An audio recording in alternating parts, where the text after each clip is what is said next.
बाबा हार नहीं माननी। मुझसे जबरदस्ती शादी क्यों करनी है? तुम्हारा बाप मेरी अम्मी का कातिल है। बाबा हार नहीं माननी। बाबा होश में रहिए, उठिए बाबा। बाबा हिम्मत करें, बाबा सब ठीक हो जाएगा, हिम्मत करें बाबा, आप ठीक हो जाएंगे बाबा। आप लोग बाहर ही रहिए।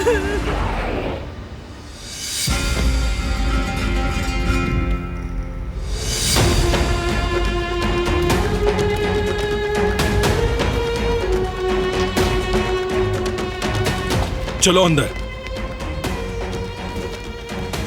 कब तक जवाब नहीं दोगे मुझे? मैं तुमसे जो कह रहा हूं बस वैसा ही करो, कोई सवाल नहीं करो मुझसे। शादी वाली बात की वजाहत चाहिए मुझे, और तुम यहाँ से भी शुरू कर सकते हो कि हमारे तुम्हारे दरमियान दुश्मनी कैसे हुई। मुझसे जबरदस्ती शादी क्यों करनी है?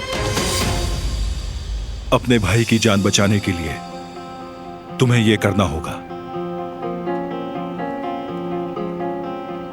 हम हवेली में नहीं रहते तो क्या हमें गरीब समझ रहे हो तुम? जरूरत पड़ने पर मैं लोन भी ले सकती हूँ। कितने पैसे देने हैं? कितना कर्जा है हमारा?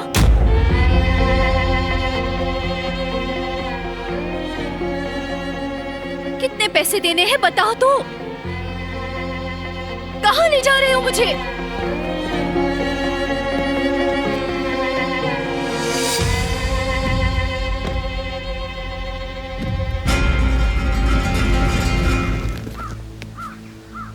देख सकती हो तुम, यही है कर्ज।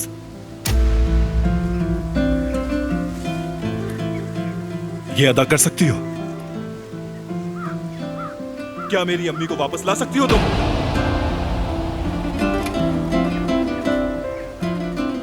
तुम क्या कह रहे हो ये? तुम्हारा बाप मेरी अम्मी का कातिल है। मेरे बाबा को उसने जिंदा लाश बना दिया। सुना तुमने?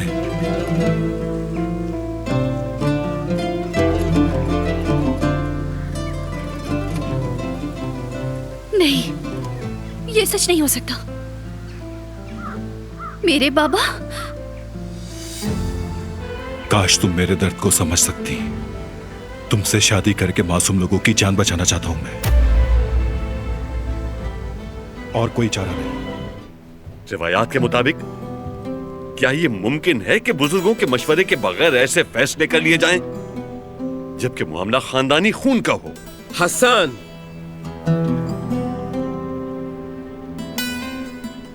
बेटी, तुम अपने कमरे में जाकर आराम करो।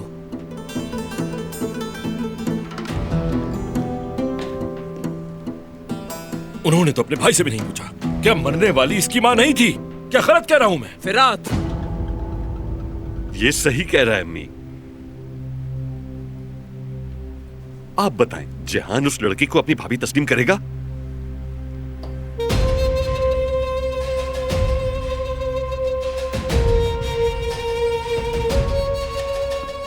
जिहान, जिहान रुक जाओ बेटे।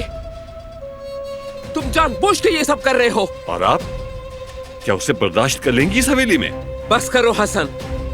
उस लड़की को क्या आप इस हवेली और अपने बेटे की बहू के तौर पर तस्लीम कर पाएंगी? हाँ, जिसके बाप ने मेरे भाई को मफलूज कर दिया।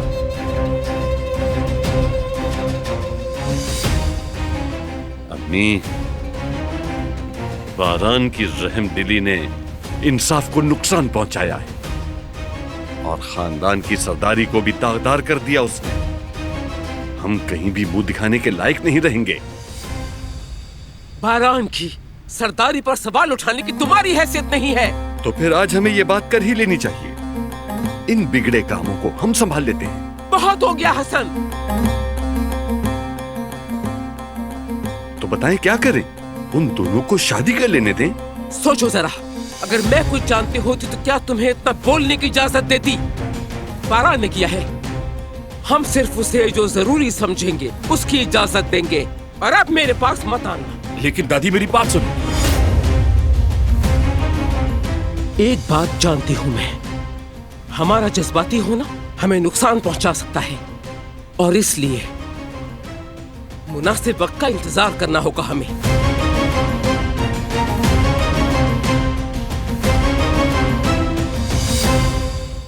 तुम मुझे अच्छा समझते हो इसलिए बेचैन हो, जानता हूं।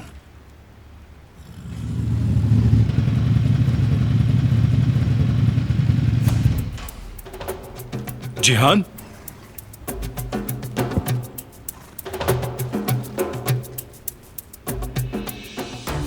आपने तो कहा था सब आप पे छोड़ दूं, है ना? आराम से जिहान। क्या दुश्मनों से रिश्ता जोड़ के मामला हल करेंगे आप? मैं जानता हूं कि तुम गुस्से में हो। हाथ मत लगाएं। सिर्फ यही हल है, समझो। इसको हल कह रहे हैं आप?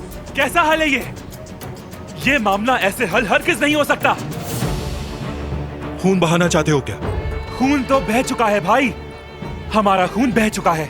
मेरी माँ के कातिलों को उनकी किए की सजा नहीं मिली और आप उन सब से रिश्ता जोड़ना चाहते हैं।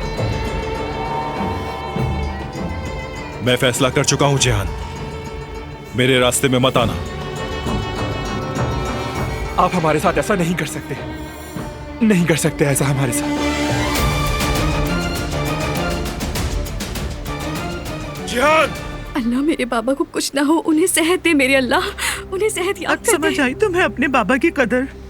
इसी तरह लोग दिल से निकल जाते हैं। खबरदार, अब कोई दिलान का नाम नहीं लेगा, समझ गए तुम लोग? बस एक बार बाबा ठीक हो जाए, बस एक बार।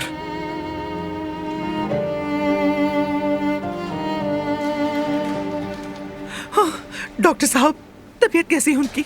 परेशानी की कोई बात नहीं है, फिक्र मत करें। थोड़ी तकलीफ में थे लेकिन अब उनकी हालत काबू में है। अल्लाह तेरा शुक्र है। तो क्या हम उन्हें ले जा सकते हैं? अभी उन्हें आराम करने दें, शाम तक डिस्चार्ज कर देंगे। मगर ख्याल रखिएगा कि उन्हें हर स्ट्रेस से बचाना होगा आपको। हम क्या उनसे मिल सकते हैं? जरूर, मगर मरीज के पास एक वक्त में 2 अफराद से ज्यादा ना जाए। चलता हूँ मैं। बहुत शुक्रिया। कोई बात नहीं। शुक्रिया। शुक्र है अल्लाह का। अल्लाह का लाख लाख शुक्र है। चलो बाबा से मिलते हैं। बाबा, आपने तो डरा दिया बाबा। अब ठीक है ना आप? हाँ बेटी, मैं ठीक हूँ। अल्लाह का बहुत शुक्र है बाबा, हम बहुत डर गए थे बाबा। डरने की कोई बात नहीं। डरने की बात है, अगर आपको कुछ हो जाता तो हम क्या करते? किस्मत के लिखे को कौन मिटा सकता है? कोई नहीं जानता कि किसकी कितनी सांसें बाकी हैं। ये दुनिया फानी है। अल्लाह ना करे ऐसा मत कहे बाबा। बेटे, अगर मुझे कुछ हो जाए तो अपनी माँ और बहनों का ख्याल रखना। बाबा, अल्लाह करे ताउम्र आपका साया हमारे सरों पर रहे, और जब आप होंगे तो मेरी क्या जरूरत है। और अच्छी बात यह है कि आप आज ही डिस्चार्ज हो जाएंगे। दिलान के बगैर घर जाकर क्या करूंगा? उसके बगैर दिल नहीं लगेगा मेरा। बाबा, मैं अपनी आपा को वापस लेकर आऊंगी और अब किसी भी बात के लिए आपको गमज़दा होने की जरूरत नहीं है, ठीक है? वादा करें?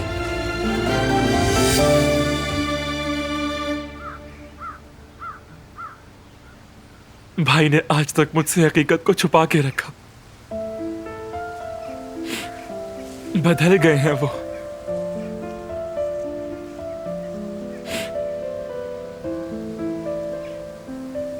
मुझे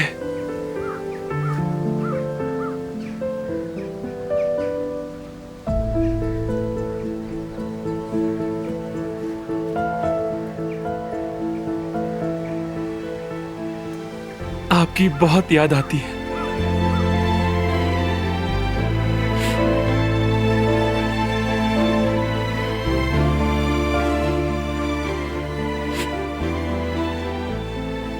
मैं उन्हें कभी माफ नहीं करूंगा, कभी नहीं।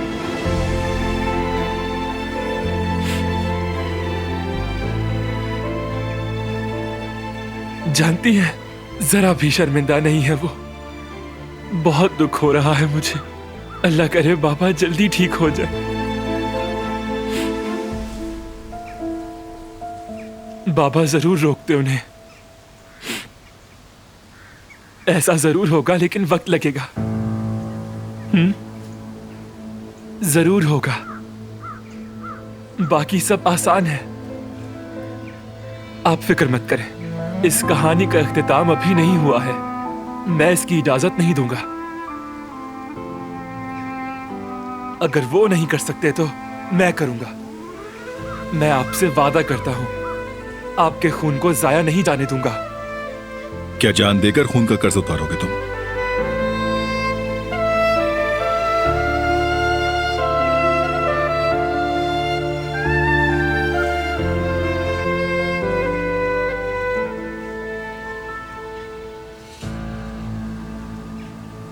मेरा पीछा कर रहे हैं आप? 6 साल का था मैं। एक दिन जब हम खेल रहे थे, पड़ोस के 3 बड़े लड़के आ गए। उन्हें मेरी बॉल चाहिए थी। मैंने इनकार कर दिया। उन्होंने हमला कर दिया। मैं उनसे अकेला ही लड़ा। मगर मैं अकेला कब तक उनका मुकाबला करता? या तो उन्हें मारता या फिर उन्हें बॉल दे देता। मगर मैंने लड़ना पसंद किया। लड़ाई के दौरान मैंने बॉल को नोकीले पत्थर से फाड़ दिया, मगर बॉल नहीं दी उन्हें।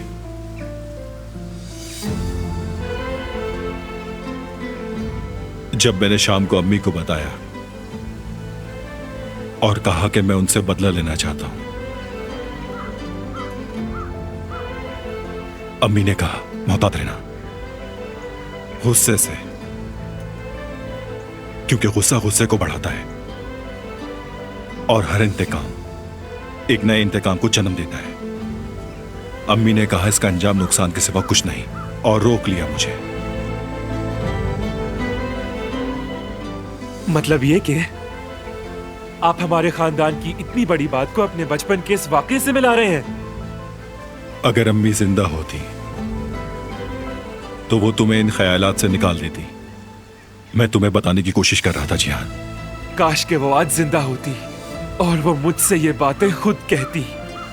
काश ऐसा होता, लेकिन उन जलील लोगों की वजह से ऐसा होना मुमकिन नहीं है। मुझे तो उनकी शक्ल भी याद नहीं है, और याद करने के लिए भी कुछ नहीं है, कुछ भी नहीं। और आप हैं कि उन कातिलों की बेटी को हवेली में लाना चाहते हैं।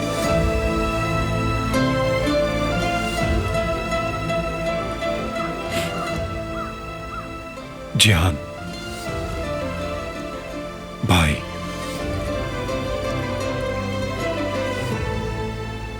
क्या तुम्हें लगता है कि मैं तुम्हें नहीं समझता? मुझे अपना दुश्मन मत समझो।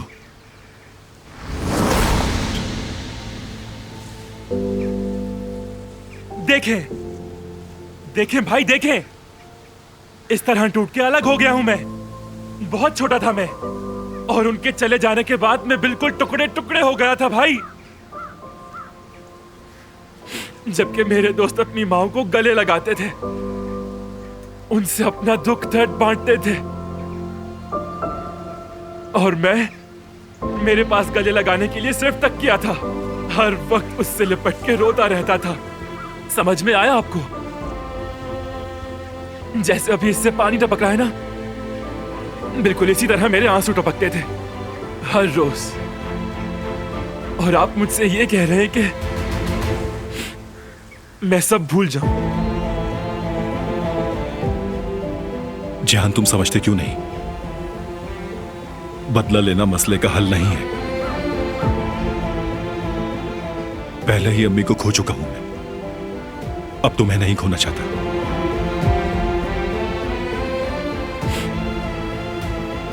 मैं आपको कभी माफ नहीं करूंगा, कभी भी माफ नहीं करूंगा।